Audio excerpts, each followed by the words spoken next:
Une femme célèbre ou anonyme, une histoire. Parole de femme, un podcast réalisé en partenariat avec Skoda. Parole de femme. Ici, elles mènent leur vie comme elles l'entendent et elles assument tout. Elles sont entrepreneuses, artistes, altruistes, courageuses, têtues, ambitieuses, passionnées. Elles se confient en toute intimité sur leur accomplissement professionnel, leurs victoires comme leurs doutes. Parole de femme. Sylvie Lancrenon, vous êtes animée depuis toujours par deux passions, la photographie et le cinéma. À 18 ans, vous faites vos débuts en tant que photographe de plateau sur un tournage de Claude Lelouch.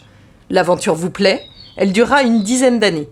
Puis vous quittez les plateaux pour la presse, vous signez de nombreuses couvertures de magazines et devenez très vite la photographe favorite des stars avec vos portraits intimistes.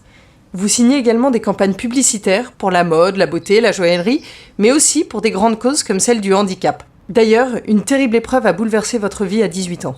Votre carrière est couronnée de succès qui vous ont valu deux prestigieuses distinctions.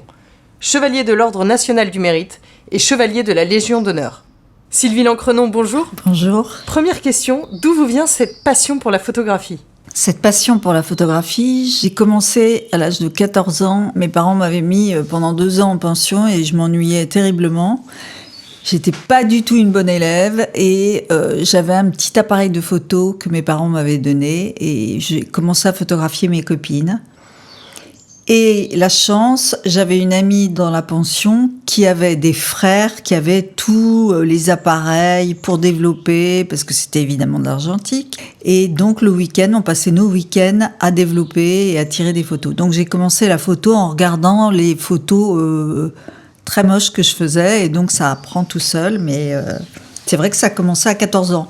Vous commencez votre carrière à 18 ans sur un plateau de tournage de Claude Lelouch. Quel souvenir vous laisse cette première expérience ? J'ai eu beaucoup de chance. À 18 ans, j'ai eu la chance de rencontrer Lelouch. C'était au moment où je me demandais s'il fallait faire une école de photo à Vevey, en Suisse. C'était l'école réputée. Et il m'a dit « Oh là là, surtout pas, viens faire un stage de photographe de plateau sur mon tournage dans 3 mois. » Donc j'ai sauté sur l'occasion. Il m'a dit c'est un très beau métier pour une femme, voilà. Et d'ailleurs sa femme actuellement est photographe de plateau sur ses films, c'est drôle. Photographe de plateau, je ne savais pas du tout ce que c'était quand j'ai rencontré Claude Lelouch. Je lui ai dit tout de suite oui, sans même savoir ce qu'il fallait faire. Donc j'ai vu ce que faisait le photographe de plateau, et en fait le métier de photographe de plateau, c'est la scène réalisée par le réalisateur qu'on doit avoir en photo. Donc je faisais la photo de plateau et puis des photos un peu en dehors du tournage, des acteurs en train de parler avec le réalisateur. Donc j'ai commencé sur le tas, en connaissant personne à part Lelouch. J'ai été la stagiaire. Il y avait un photographe de plateau, mais qui était très macho et qui voulait surtout pas que je sois là. Mais je me faufilais, j'ai appris toute seule. Et je crois que j'ai regardé Lelouch travailler. Et ça m'a fascinée, quoi. Ensuite, tout s'enchaîne. Vous êtes notamment photographe sur le film L'été meurtrier avec Isabelle Adjani et Alain Souchon. Vous côtoyez les plus grandes stars du cinéma, comme Louis de Funès. Est-ce qu'à un moment, on ne rêve pas de lâcher l'appareil photo pour la caméra ? À l'époque, quand j'étais photographe de plateau, non, ça m'est jamais venu de penser à être réalisateur. Non, pas du tout. Si, j'avais envie de réaliser des photos, comme des films, mais je ne pensais pas à un long métrage, ni à un court métrage, ni à rien du tout. Mais maintenant, si, bien sûr, plus j'évolue et plus j'ai envie, ça me chatouille de plus en plus, oui, complètement. Vous quittez les plateaux, mais pas le cinéma, puisqu'aucune actrice ou acteur n'a échappé à votre objectif. Louis Garrel, Vincent Cassel, Fabrice Lucchini, Eva Green, Isabelle Huppert, Charlotte Gainsbourg, Laetitia Casta, Johnny, Sophie Marceau. On ne peut pas tous les citer. Bref, toutes les stars vous réclament pour se faire photographier. Comment est-ce que vous l'expliquez ? Quand j'ai quitté Lelouch, j'ai commencé un film, après un autre film. Et après, si vous n'êtes pas trop mauvais, si vous êtes bon, si vous êtes sympa, vous devenez indispensable. Il faut être bon en photographe. Il faut aller très très vite. Et ça me plaisait beaucoup. Après, j'ai volé de mes propres ailes. Et j'ai eu de la chance parce que, le cinéma aimait bien ce que je faisais, enfin le cinéma, le long métrage. Donc j'ai réussi à devenir indispensable, on va dire, peut-être. Moi, je m'amusais beaucoup, j'apprenais. Et puis quand j'ai commencé dans les journaux, je connaissais absolument personne, c'était un autre monde. J'étais folle d'ailleurs de quitter comme ça un terrain où je connaissais tout le monde et où je pouvais voler de mes propres ailes.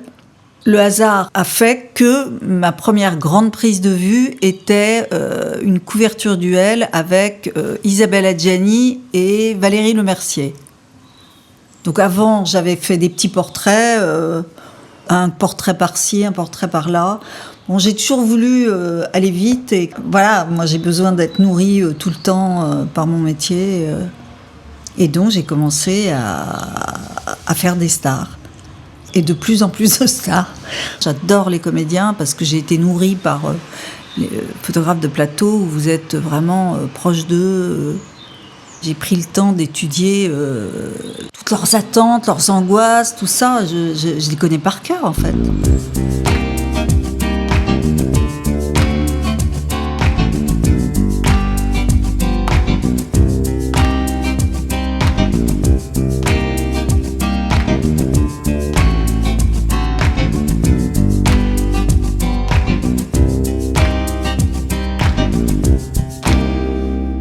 En 2003, tout se bouscule avec la couverture du Elle avec Emmanuel Béard. C'est sans doute la photo de votre carrière. Emmanuel Béard, nu, rentrant dans l'eau.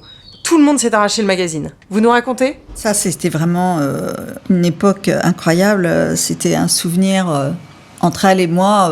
C'était une prise de vue qui était à l'île Maurice et qui n'était absolument pas prévue. On devait faire un spécial beauté qui n'était plus un spécial beauté. Après... on nous avait dit, vous partez faire 6 pages de photos d'actualité. Pardon. Puis moi, j'étais vraiment têtue et je me suis dit, on va faire un spécial beauté et tout. Donc, on a vraiment travaillé. Et elle, un matin, on avait toute l'équipe, on se levait tôt à 5h du matin. On était à l'île Maurice, il faisait chaud et elle est allée se baigner toute nue. Et je me suis dit, tiens, pourquoi pas la photographier ? Je me suis posé la question parce qu'elle était nue. J'avais jamais photographié, je sais pas pourquoi je l'ai photographiée, mais j'ai pas fait poser comme on fait poser quelqu'un, j'ai juste pris ce moment de paix où il n'y avait pas un bruit, juste un petit clapotis d'eau, et ça a fait, je l'ai pris, parce qu'à un moment donné, bon, c'est pas que je dirige, mais si vous dites trop, mets-toi comme ci, comme ça va changer l'histoire photographique, donc... J'ai pas trop parlé et je lui ai dit, mais on s'en fout, c'est 3 photos pour nous, pour tes enfants, je sais plus ce que je lui ai dit. Puis en fait, après, c'est devenu elle, Emmanuel Béard, qui a décidé de mettre cette photo en couverture. Quelle est la personne avec qui vous n'avez encore jamais travaillé et que vous adoreriez photographier ? Quand on avance dans la vie, on est de plus en plus difficile, on va dire. Il faut des coups de cœur, C'est vrai que j'ai photographié beaucoup de gens... J'ai rencontré Rebecca Marder et j'adore cette fille et j'aimerais beaucoup réaliser soit des photos, soit un petit bout de film avec elle. Déjà, c'est une super actrice, mais elle est magnifique, elle est superbe. Elle dégage quelque chose. J'ai envie de raconter une histoire avec elle. Ça me donne envie. Est-ce qu'il existe, comme chez l'écrivain avec le syndrome de la page blanche, la panne d'inspiration chez le photographe ? Vous l'avez vécu, vous la redoutez ? Mais chaque prise de vue est une page blanche. On arrive dans soit un décor ou un studio ou tout ça, c'est la page blanche à chaque fois, c'est évident. D'ailleurs, par moments, je me dis comment j'ai fait. Parce que je me souviens de cette page blanche, c'est le moment où la personne se fait maquiller, coiffer. C'est un mélange d'excitation, d'angoisse, parce qu'il faut commencer. Et tant que c'est pas commencé, c'est page blanche. Dans votre parcours professionnel, est-ce qu'il y a un défi qui vous a paru insurmontable ou un échec qui a un peu changé votre carrière, qui vous a fait évoluer ? Non, pour l'échec, j'ai pas eu d'échec. J'ai fait en sorte de pas avoir d'échec. Mais le défi, c'est constamment avec moi, ça me suit, c'est indispensable. Bon, par moments, c'est un peu dur parce qu'on n'y arrive pas forcément tout de suite. Mais ouais, pour moi, ça me nourrit, ça me donne des forces. C'est un peu ma drogue. Comme gagnante, j'aime bien épater, j'aime bien me surprendre moi-même, j'aime bien surprendre les autres, et c'est pas forcément dans la commande d'un client, c'est un défi plutôt personnel. Oui, c'est tout d'un coup aller encore plus vite, aller encore plus fort. Je suis photographe, j'ai envie que mes photos soient de plus en plus fortes, qu'elles me surprennent moi-même, parce que je suis extrêmement difficile. Pour moi, je parle pour moi-même. Si je suis pas surprise sur mes photos. Et votre plus grande fierté ? Ma plus grande fierté professionnelle, ça m'arrive beaucoup. C'est même avec des petites choses. C'est une prise de vue où la personne est heureuse. C'est la joie de gagner, d'avoir réussi. Mais c'est pas forcément la plus grande star que j'ai photographiée. Ou en même temps, les grandes stars, c'est assez compliqué, donc c'est à chaque fois un défi. Hein. Ouais, en même temps, je trouve ça très excitant. Je pense que si on n'a plus ce genre de satisfaction en étant photographe, c'est pas bon signe. Aujourd'hui, quel pourrait être votre prochain Everest ? J'aimerais bien réussir à faire une grande campagne pour un designer que j'adore, que je ne nommerai pas, comme si je faisais un projet personnel avec eux, parce que j'ai l'impression qu'on a tout pour s'entendre. Donc je me dis, c'est pas possible que ça arrive pas. Et puis en même temps, je suis très très attirée pour faire des petits films, des portraits filmés, pas forcément un long métrage. J'ai cette idée du long métrage, mais entre les deux. En tout cas, quelque chose de filmé, ouais. Ça c'est sûr. Quel est le mantra qui vous guide au quotidien ? Le rire.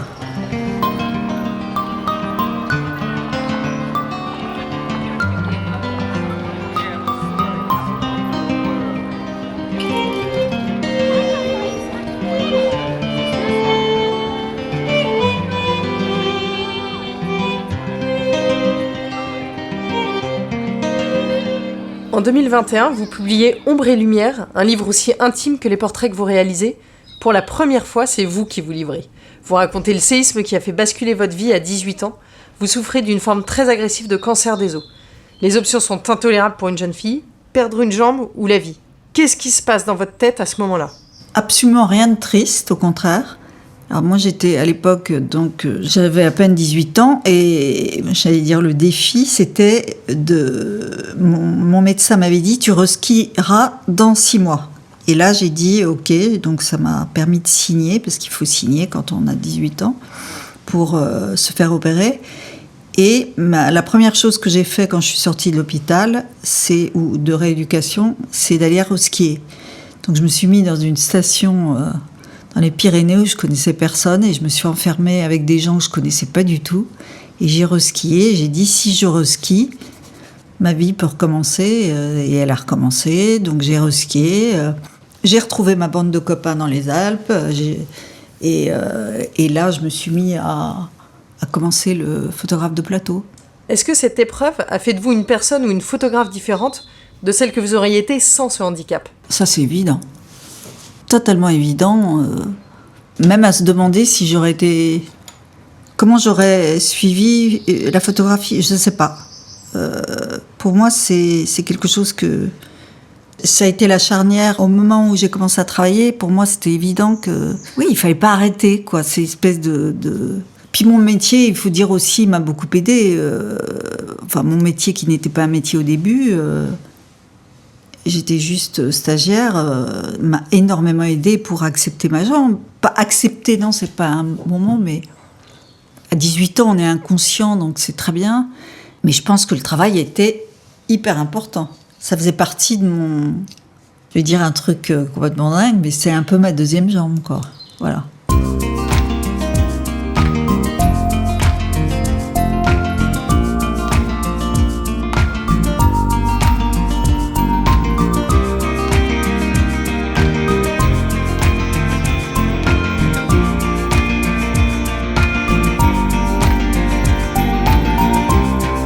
Un de mes sujets de prédilection est l'automobile, donc je vous emmène dans mon univers. Dans votre métier, vous vous déplacez beaucoup ? En voiture ? Alors, je me déplace beaucoup en voiture, j'adore ça.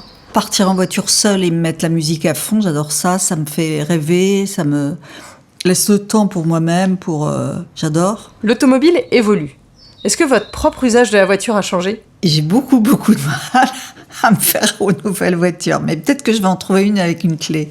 Parce que là, c'est pas possible, avec le bouton qui s'allume et qui s'éteint. Sylvie, un objet qui ne vous quitte jamais quand vous êtes en voiture ? Waze. Quel est votre meilleur souvenir automobile ? Alors, le meilleur souvenir automobile, c'était une prise de vue avec Laetitia Casta, où c'était un peu page blanche au début. J'étais avec mon assistant, on était à la chercher avec une petite voiture de sport décapotable. Il y avait juste la place pour mon assistant qui conduisait, Laetitia Casta, moi derrière avec mon chien à côté, décapotable tout petit. Et je lui ai dit, où est-ce que tu veux aller ? Et elle m'a dit, Mont-Saint-Michel. Donc on a été au vent et on a fait toute la Normandie, tout ce que j'aime. Donc c'était un super moment sur 2 jours. On s'est arrêté quand même à un hôtel à côté du Mont-Saint-Michel, mais c'était merveilleux. Et votre pire moment en voiture ? Alors mon pire moment en voiture, c'est d'être accompagnée par quelqu'un qui conduit très mal, mais où je me sens absolument pas en confiance et je peux rien faire. Ouais. Alors au volant, vous êtes zen, énervé, vous chantez, vous écoutez de la musique, des podcasts ? Alors au volant, à Paris, je suis très souvent énervée. Mais si je suis seule, tout va bien, je me mets de la musique ou voilà, c'est indispensable. Je suis énervée parce que à Paris on peut plus rien faire et que les gens avancent pas. Je suis une vraie Parisienne à râler tout le temps. Mais dès que je suis au volant hors de Paris, je suis ravie. Mais il faut faire bien attention aux limites de vitesse qui sont maintenant impardonnables, c'est-à-dire 50, 40, 70, 80, 90. Ça, c'est vrai que je pense que je vais me mettre à l'application qui met les vitesses. Et pour finir, comme le veut la tradition de Parole de Femme, on part en road trip. Sylvie, vous nous emmenez où ? Là, je suis plutôt à me dire, tiens, pourquoi on partirait pas à l'aventure à l'île de Sein en Bretagne, qui est une petite île que je rêverais connaître, qui est tout au bout de la Bretagne. Je crois qu'il y a tout le temps des tempêtes, voilà. C'est vrai que c'est la première chose qui me vient à l'esprit. Sylvie, au revoir et un grand merci pour ce moment d'intimité. Au revoir, merci beaucoup. C'était Parole de Femme, un podcast réalisé en partenariat avec Skoda.